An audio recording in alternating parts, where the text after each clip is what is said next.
मैं प्रवक्ता हिंदी डाइट हमीरपुर हिमाचल प्रदेश से आपके सामने आया हूँ। मेरा आज का विषय डीएलएड प्रथम वर्ष के छात्राध्यापकों हेतु है। मेरा आज का उपविषय है शब्द विचार, जो कि व्याकरण का एक घटक है। वर्ण विचार, शब्द विचार, वाक्य विचार और पद विचार इन चारों में से एक है। तो शब्द विचार पर जाने से पहले मैं शब्द से अभिप्राय जो है वो स्पष्ट करने जा रहा हूँ। किसी भी भाषा की लघुतम इकाई है। हम जो कुछ बोलते सुनते हैं शब्दों का ही सहारा लेते हैं। शब्द जो हैं वर्णों के मेल से बनते हैं, लेकिन वर्णों को तो जैसे कैसे मिलाया जा सकता है, परंतु शब्दों को, वर्णों को इस ढंग से मिलाया जाए ताकि सुन करके जो है उसका कोई ना कोई अर्थ निकले।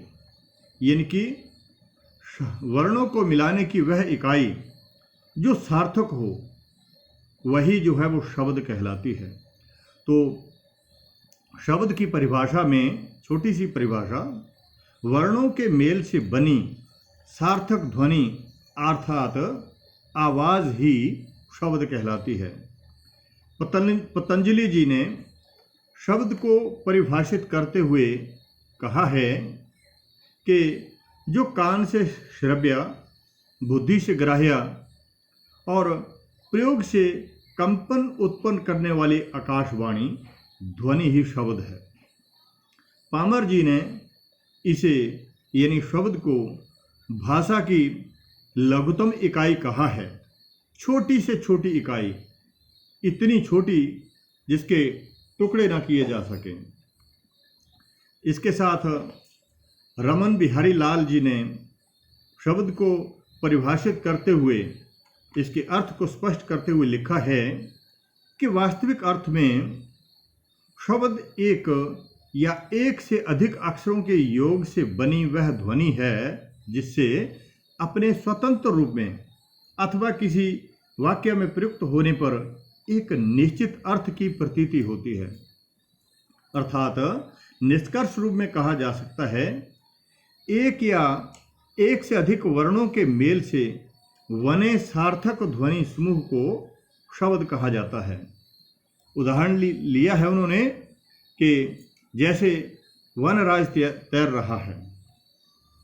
अब वनराज जो है जंगल के राजा अर्थात शेर को कहा जाता है।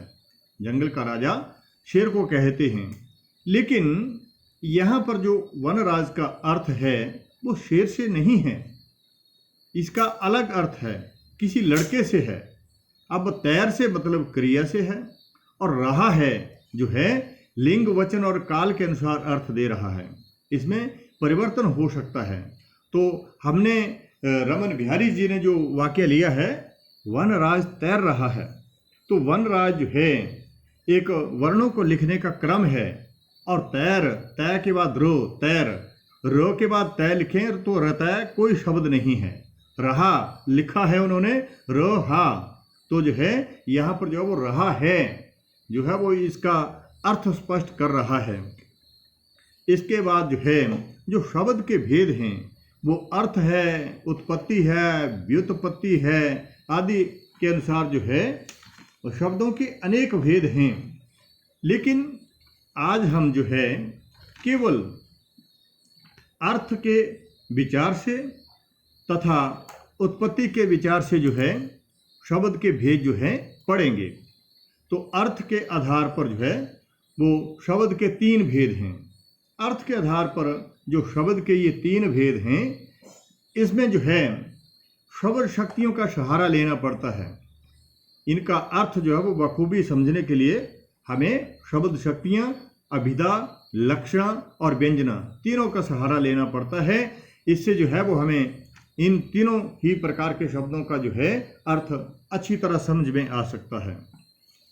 तो अर्थ के अनुसार पहला भेद है वाचक शब्द। इस प्रकार के शब्दों में जैसी आवाज़ हमें सुनाई देती है, जैसे कोई वक्ता अपने मुंह से बात निकालता है, शब्द निकालता है, हम सुनते हैं, तो जो उसका प्रचलित अर्थ होता है, जिसको हर कोई जानता है, इसका अर्थ वही निकलता है, यानी इसको बोलेंगे वाच्यार्थ। और यहाँ पर जो शब्द शक्ति है वह है अभिधा शब्द शक्ति। इसको वाच्यार्थ को अभिधार्थ भी बोलते हैं। अभिधा शब्द शक्ति या अभिधार्थ या वाच्यार्थ। तो यहाँ पर जैसा वक्ता ने बोला और वैसा जो है वो श्रोता ने सुना, तो उसके अनुसार पहले भी उदाहरण लिया शब्द को स्पष्ट करते हुए, जो है वनराज बहादुर लड़का है। वनराज बहादुर लड़का है, छोटा सा उदाहरण है। अब जैसे पहले मैंने स्पष्ट किया कि वनराज जो है वो वाचक अर्थ में, वाच्यार्थ में जो है एक लड़के से मतलब है, लड़के से। वनराज जो है शेर से मतलब नहीं है, बहादुर लड़का, यानी कि बहादुरी दिखाने वाला लड़का है। यहाँ पर जो है जो शब्द शक्ति है अभिधा है। इसके बाद अर्थ के आधार पर शब्द का दूसरा भेद है लाक्षणिक शब्द।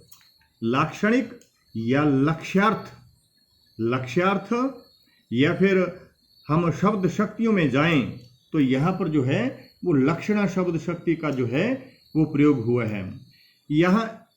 यहाँ लाक्षणिक शब्दों में क्या होता है कि हमें अभिधार्थ का बोध नहीं होता है, वाच्यार्थ का बोध नहीं होता है, बल्कि यहाँ पर जो है लाक्षणिक अर्थ का बोध होता है, लक्ष्यार्थ का बोध होता है, यानी कि किसी के गुण का बोध होता है। उदाहरण के लिए ले रहा हूं मैं, वह कंकाल मात्र है।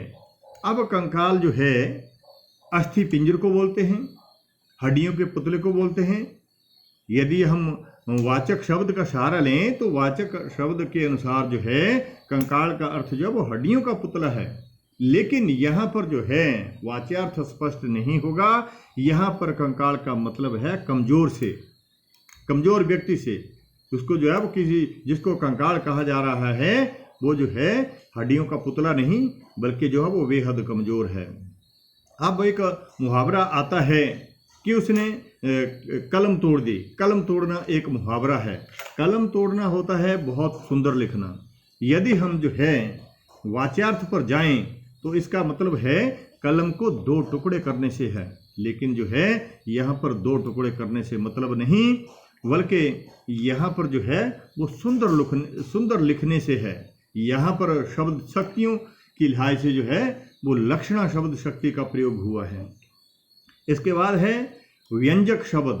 व्यंजक का मतलब है जहाँ पे व्यंग्यार्थ निकले। ना यहाँ पर वाच्यार्थ का बोध होता है, ना लक्ष्यार्थ का बोध होता है, बल्कि यहाँ पर व्यंग्यार्थ का बोध होता है। किसी जैसे हम पहाड़ी भाषा में अंग्रेजी के शब्द का प्रयोग करते हैं एक दूसरे के लिए, टॉन्ट कसना। टॉन्ट कसना जो है वो टॉन्ट अंग्रेजी का शब्द है, लेकिन हिंदी में इसको जो है वो व्यंग्या बोलते हैं, व्यंग्या कसना। ऐसे शब्द जो है जहाँ पर किसी का टॉन्ट कसा जाए, व्यंग्या कसा जाए, वहाँ पर जो है वो व्यंजक शब्द निकलते हैं। उदाहरण के तौर पर जो है वो बेटा सोया है, माँ जो है वो जगाने का प्रयास कर रही है, लेकिन बेटा सुन नहीं रहा है। उदाहरण है 8 बज चुके हैं, सिर्फ इतने कहा 8 बज चुके हैं। यहाँ पर जो है 8 बजने का मतलब जो है किसी को जो है वो समय बताने से नहीं है। किसी ने आपसे समय के बारे में नहीं पूछा कि क्या समय हुआ है। यहाँ पर जो मतलब है, जो वक्ता के कहने का तात्पर्य है कि जो वो है कि बहुत देर हो चुकी है लेकिन आप अभी सोए हुए हो।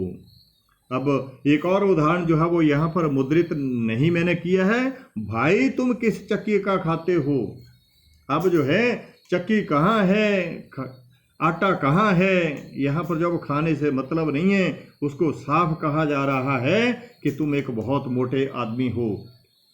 अब इसके बाद जो शब्द के भेद हैं वो है मैं पढ़ाने जा रहा हूँ उत्पत्ति के विचार से। उत्पत्ति का मतलब पैदावार, पैदाइश। हमारी हिंदी भाषा ने जो है किसी प्रकार के जो है वो शब्दों की कमी नहीं रही है। तकनीकी शब्दावली की कमी जो है 1947 में जब हमारा देश आज़ाद हुआ, इसको राजभाषा बनाने के पीछे जो है वो एक कमी पैदा हुई, अभाव दिखा। तो आज जब किसी प्रकार के जब इस प्रकार के शब्दों की कमी नहीं है, तो चाहे हमारे देश की भाषाएं हैं चाहे विदेशों की भाषाएं हैं, जो शब्द हिंदी में जो है वो मिलाए जा सकते हैं, हिंदी ने अपने आप में जो है वो समाहित कर लिए हैं। अब ये केवल हिंदी नहीं, अब जो है वो एक मिश्रित भाषा बन चुकी है। तो उत्पत्ति के विचार से जो है वो शब्द का पहला भेद है तत्सम शब्द।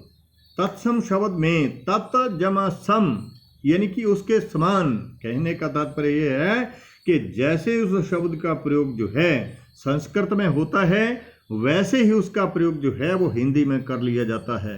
जैसे अग्नि है, जल है, पवन है, विद्या आदि जो हैं, ये जो है वो संस्कृत के शब्द हैं, लेकिन हिंदी में जो है वैसे के वैसे ही प्रयोग में लाए जाते हैं। इसके बाद दूसरा भेद है तद्भव। तत् जमा भव, उसके जैसा बने, उसके जैसा हो। तत् का मतलब उसके, वह है, यानी कि संस्कृत। भव का मतलब होता है होना, भव भू धातु से बनता है, भव का मतलब बने। यानी कि इसमें जो है जो संस्कृत भाषा के शब्द होते हैं, कुछ बदल करके, कुछ परिवर्तित होकर के जो है हिंदी भाषा में जो है प्रयोग में लाए जाते हैं। तत्सम शब्द है नासिका, आवाज से मिलता, उच्चारण से मिलता जो तद्भव शब्द होगा वह है नाक। कर्ण, तत्सम शब्द कान जो है वो तद्भव शब्द है। आम्र, आम, फल। आम्र जो है वो संस्कृत का शब्द है, आम जो है वो संस्कृत में जो तद्भव शब्द है आम, और आम्र जो है वो तत्सम शब्द है। इसके बाद जो है तीसरा भेद है विदेशी शब्द, देशी या देशी शब्द। देशज मीन हमारे देश में हिंदी के अतिरिक्त जिन बहुत सारी भाषाएं बोली जाती हैं, जैसे तमिलनाडु में तमिल है, कर्नाटक में कन्नड़ है, केरल में मलयालम है, उड़ीसा में उड़िया, पश्चिमी बंगाल में जो है वो बंगाली है। इस तरह कई भाषाएं हैं, लगभग जो है 30 के करीब जो है वो प्रमुख जो है वो भारतवर्ष में भाषाएं हैं। तो जो हिंदी के अतिरिक्त भारतवर्ष में भाषाएं बोली जाती हैं, उनके जो शब्द हिंदी में जैसे कि तैसे प्रयोग में लाए जाते हैं, उन्हें देशी शब्द कहा जाता है या देशी शब्द कहा जाता है। जैसे उपन्यास है, नेता है, बंगला के शब्द हैं, मराठी के शब्द हैं, जैसे बाजू, चालू आदि जो है वो काफ़ी सारे हैं। यदि हम अपना शब्द भंडार विकसित करें तो इस तरह हिंदी भाषा में कई उदाहरण हैं। इसके बाद जो चौथा भेद है वह है विदेशी शब्द। भारत से वर्ष से बाहर इनके विदेशी भाषाएं, फॉरेन लैंग्वेजेस के शब्द जो हैं हिंदी भाषा में बहुत सारे अब जो है वो प्रयोग में लाए जाते हैं। ये तकनीकी शब्दावली की कमी को पूरा करने के लिए जो है अधिक जो है वो हिंदी में समाहित कर लिए गए हैं। जैसे अंग्रेजी के बहुत सारे शब्द हैं, स्कूल है, स्टेशन है, स्कूल सभी जानते हैं, पाठशाला बोलें तो कुछ अटपटा लगता है। इसके अतिरिक्त अरबी, फारसी, पुर्तगाली, फ्रेंच, चीनी भाषा, चीनी मंदारिन भाषा के शब्द हैं। ये सभी जो है सारे के सारे शब्द जो है वो हिंदी ने जो है वो अपने में समाहित कर लिए हैं। तो जो है इस तरह कई शब्द हैं, जैसे तमाशा तुर्की का शब्द है, कॉलेज अंग्रेजी का शब्द है, तारीख अरबी का शब्द है, दुकान फारसी है, कप्तान जो है वो पुर्तगाली का शब्द है, कारतूस फ्रांसीसी चीनी भाषा का शब्द है, प्रमुख चाय सभी जानते हैं, लेकिन जो है चाय भी जो है वो हमारा ये चीनी भाषा का शब्द है। इसके बाद जो है पांचवा भेद है द्विज शब्द। द्विज जमा जो दो भाषाओं से, दो शब्दों से उत्पन्न, तो इन्हें संकर शब्द भी कहते हैं। यहाँ पर जो वो दो शब्द मिले होते हैं और दोनों शब्द जो हैं वो अलग अलग भाषा के होते हैं। जैसे आम तौर पर जब हमारे रसोई घर में प्रचलित शब्द होता है डबल रोटी, डबल DOUBLE, डबल जो है वो अंग्रेजी का शब्द है, रोटी जो है वो हिंदी का शब्द है। पूंजीपति संस्कृत और हिंदी का मिश्रण है। फिर जो है पार्टीबाजी है, अरबी फारसी अंग्रेजी का शब्द है। इसके बाद जो है छठा भेद, जो अंतिम भेद है वो है अनुकरणात्मक शब्द। अनुकरण बोलते हैं नकल को। नकल जो है वो हम दूसरे वक्ता की उतारते हैं। जैसे जो है वो दूसरा वक्ता ये दो पदार्थ आपस में टकराते हैं, या पशु पक्षी जो है वो अपने मुंह से जैसे आवाज़ निकालते हैं वैसी आवाज़ जो है वो हम अपने मुंह से निकालने का प्रयास करते हैं। जैसे टप टप है, खट खट है, म्याऊं म्याऊं है, कुत्तों की भौं भौं है, इस तरह के जो है वो नकल जब हम उतारते हैं तो उन्हें जो है वो अनुकरणात्मक शब्द कहते हैं। तो ये थे आज के उपविषय में अर्थ और उत्पत्ति के विचार से शब्द के भेद। मुझे आशा ही नहीं बल्कि पूर्ण विश्वास है कि आप सभी दर्शक और श्रोता इस छोटी सी वीडियो का जो है पूरा फायदा उठाएंगे। आप सभी का जो है बहुत बहुत धन्यवाद।